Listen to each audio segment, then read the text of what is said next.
Dakle, radnici sada treba da traže od Ministarstva ekonomije, pošto vi niste nadležni, jel tako? Hvala vam i na tom potpitanju.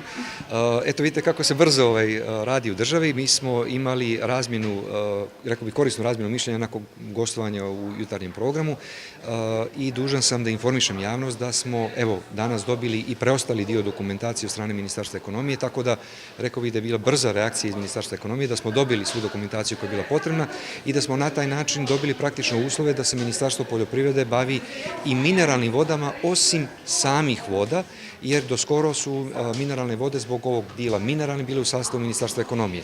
I drugo što je također važno jeste da je neophodno otići još jedan korak dalje, a to je izvršiti formalne promjene oko nadležnosti koje se regulišu jednim posebnim aktom o organizaciji državne uprave, ali mislimo da već sada kad imamo kompletnu dokumentaciju to nije toliko bitno za rješavanje ovog problema, već da možemo to paralelno raditi.